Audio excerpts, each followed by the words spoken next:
In the last decade at Bayern Munich, there are two players who have defined the way in which they play. From 2007 and from 2009 respectively, both Franck Ribery and Arjen Robben joining the team has brought them a wealth of success. With Franck Ribery joining in 2007 and Arjen Robben joining in 2009, both players have gone on to define what success is at Bayern Munich. Within that time, the pair, affectionately known as Robbery by some of the fans, have contributed to 7 German titles, 4 DFB Pokal Cup victories, and of course a Champions League victory against bitter rivals Dortmund in 2013. But as they both reach the twilight of their careers in their mid-30s, they've both decided to move on to pastures new come the summer. So who will be the players to step up and replace them? Well, on this list we've got a few players from Ligue 1, one young talented German player and an old experienced head who could come in and do the job for a few seasons at least. That's what I'll be bringing you in the next few minutes, with 5 replacements for Franck Ribery and Arjen Robben at Bayern Munich. First off, and why are both of the wingers leaving? Well, a few of their key indicators, what made them so great in the past,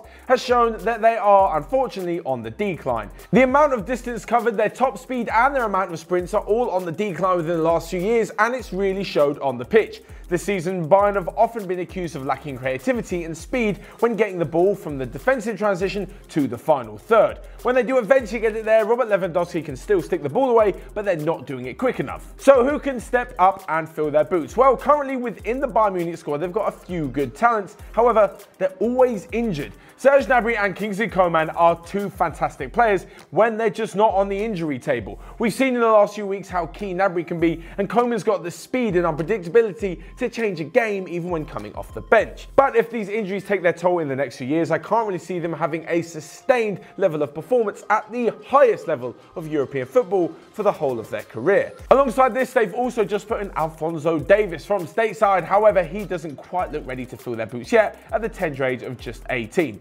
Elsewhere, well, Christian Pulisic was on the cards. However, he decided to move to Chelsea instead of Bayern Munich, like so many Dortmund players have done in the last few years. So first off, and we come to a German player on this list because it's what Bayern Munich normally do in the transfer market. Before going out and spending absolute millions, which they very rarely do, they often look to the Bundesliga, see who's had a good season, and more often than not, when they go in for a player, it's impossible for the club or the player to say no. It's not necessarily because of the money, because they don't pay the biggest transfer fees, but when you're a club the size of Bayern with the history they have in Germany, it is so difficult for a player to turn it down. They're guaranteed to be challenging in the Champions League every season, and they're guaranteed to be in the title fight as well as in the race for the cup. So you can understand why they move. It may seem as a bit of a bullying tactic, but that's just the way it goes when you're a club the size of Bayern. In recent years, Bayern have bought in the likes of Süle, Goretzka, Kimmich, Neuer, Lewandowski and Mats Hummels from some of their biggest rivals, so technically they are actually putting money back into the league just through other clubs. But anyway, you get my drift. So why isn't the next player on the list Julian Brandt from Leverkusen? Now, when I mention Julian Brandt, you're going to think, why not Leon Bailey from Leverkusen as well? But between the two, Brandt looks far more like the Bayern Munich kind of player. The thing is with Bailey, no matter how technically gifted he is and how brilliant he can be, he's so inconsistent and often has a bit of an attitude problem. When things aren't going his way, he can completely throw the toys out of the pram. The best example of this was when he got called up to the Jamaican national squad, said he wouldn't play unless they also gave his brother his debut, and they didn't. So eventually he just turned around and said no and stuck with his club. Having a bad attitude isn't exactly what a big club like Bayern Munich looks for when recruiting a player, so Julian Brandt definitely fits the bill. Alongside this, he is a technically gifted, versatile, all-round player who will definitely fit the bill at the Allianz Arena. Think kind of a Thomas Müller style player, except more of a winger and a lot more quicker. No offense to Müller there, but he is pretty damn slow. Again, like mentioned before, bringing Brandt into the club won't actually be that difficult, as even if Bayer Leverkusen fail to get European football, Brandt will still be attracted by playing for Germany's biggest club, and of course they'll probably be able to double at least his wage. Now, next up is someone, if you're a fan of this channel, you would have heard me mention a lot, mostly in our Thursday power rankings. That's because he has been unbelievable this season. Nicolas Pepe has not only bagged in the goals and the assists for Lille, but he's also helped them remain PSG's closest challengers. That's right, PSG actually have a challenger in Ligue 1. Well, having said that, they don't really, because they're still way ahead. However, Lille are in second position, so congrats to them. They really are the best of the rest. As for Pepe, well, him and Jonathan Bamba up front have been an absolute revelation, and this kind of form could see him make a big move to Bayern Munich. Now, I will say he's not the only European club looking at him. However, with his skill, with his pace, and with his ability to find the back of the net from almost anywhere, Pepe has got to be on top of many teams' lists. As for a replacement for Ribery or Robben, he'd be absolutely fantastic. He's exactly what Bayern Munich have been missing. Someone to pick up the ball, carry it 40 yards and really put an injection of pace into the counter-attack. Now, coming from the French league, Nicolas Pepe won't cost too much either. Now, that's no slight on the French league. However, and it seems around the rest of Europe, apart from the Premier League, prices seem pretty fair. I'm sure they'll be able to sign Pepe for around 40 to 50 million. That's the kind of money that Swansea, when they were relegated, charged Everton for Gylfi Sigurdsson. Neither of those clubs are in European football, and as mentioned, Swansea were relegated. If that can get you Nicolas Pepe, one of the best attacking midfielders in Europe this season, then Bayern Munich will probably snap Lille's hand off for him. Now, coming up next, and it's someone that we've spoken about in the last few months again on this channel because he was linked with a move to the club in the summer. Coming in from Marseille, but not actually Nabil Fekir, it's Florian Thauvin. Now, as I've mentioned before, most of you may remember his name from an ill-fated spell with Newcastle. However, in the last 2.5 seasons back at Marseille, where he originally moved to St James's Park from, and then back again, he's managed to contribute 48 goals from attacking midfield. That's pretty good for any striker in 2.5 seasons, never mind a midfielder. Alongside this, he was also part of the France squad that won the World Cup, and he took Marseille to the Europa League final last season, where they lost to Atletico Madrid. However, he's definitely got the experience in the big games, he's definitely got the ability and all of the attributes which could see him contribute to Bayern's goal-scoring list. This is because they can't rely on Robert Lewandowski forever. Now, although Thauvin can play a range of positions across the front three and even in the number 10 role, he has often been playing out wide where he can cut inside and he is at his deadliest best, whether it's providing passes, crosses or even scoring goals himself. Does that sound like someone familiar? Absolutely it does. He could be a natural replacement for Franck Ribery on that left-hand side, and surely if Ribery were to call up his French compatriot and say, hey, Thauvin, come move to the Allianz, it's a pretty good team to play for, I have no doubt that he'll want to join.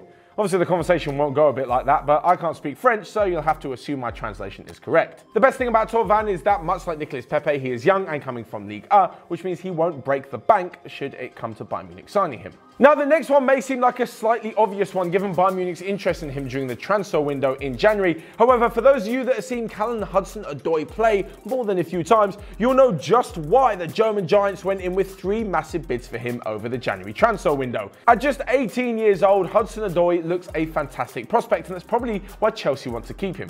Even though his contract runs out at the end of next season, Chelsea have clearly said to him, come stay with us, you'll play some games, in the hope that he'll eventually end up signing a new contract. However, for Hudson-Odoi, it's clear that he wants to move to Bayern Munich and to the Bundesliga, where young English talents are really making a name for themselves. For Bayern Munich, they could be unearthing the next Jadon Sancho. For Callum Hudson-Odoi, he could be the next big thing and break into the England squad within a few months, much like Jadon Sancho did this season. With his pace, skill and trickery, again, I could see him as a successor to Franck Ribery. However, I'm not quite sure he's got the finishing ability to be more of an Arjen Robben. However, as mentioned before, he's 18 years old and he's still got a lot to learn, so he could become that player in the future. And finally, we come to number 5 on this list. And instead of going for a youngster, I've gone for someone who doesn't need any introduction, probably to anyone in the change room. He doesn't need settling in time. He's been an international player for over a decade, and even though his wages will cost an absolute bomb, maybe they'll go for Alexis Sanchez. Now, first off, let's talk about the money aspect. Now, being on 500k a week, like he is at Manchester United,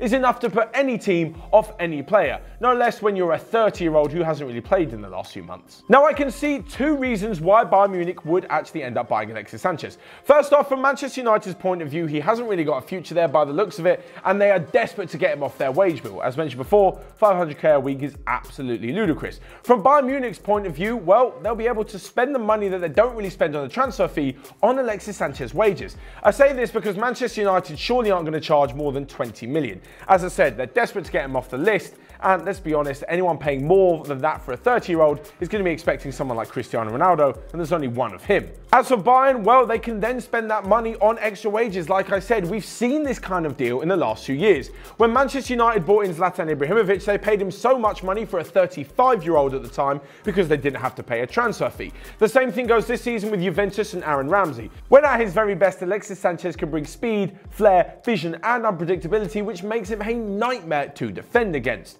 It's been said this season, as I mentioned earlier in the video, that Bayern Munich have been a little lack in attack. They've been a bit slow in the build-up, and when it comes to the final run or the final pass, it's just not quick enough. With Alexis Sanchez running about with his energetic, aggressive self, he can be creative, he can do what he likes and cut inside to be a fantastic winger. Now, there are a difference in styles between him and the likes of Ribery and Robben.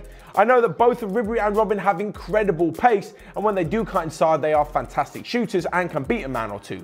With Sanchez, he never really goes on these big mazy runs. Moreover, he just drops his shoulder and moves inside to then play the final pass or cross. When he scored so many goals at Arsenal a few years ago, he was being played as the front man, which shows you how he scored so many. However, with Lewandowski in there and with Alexis Sanchez creating from in behind and on the wings, we could see a new deadly duo to be feared across the whole of Europe. So there you have it, my 5 players who I think could be joining Bayern Munich to replace Arjen Robben and Franck Ribery. There was Julian Brandt, there was Florian Thauvin, Nicolas Pepe, Alexis Sanchez and Callum Hudson-Odoi. But what do you guys think? For me personally, I think the Julian Brandt deal is a done deal. If they come in with any decent amount of money to Leverkusen and offer to double or even triple his wages, I'm sure Julian Brandt will join. Let me know in the comment section below though who you'd have join Bayern Munich, and if it's no one on this list, then who would you have? But until next time, I will see you guys later.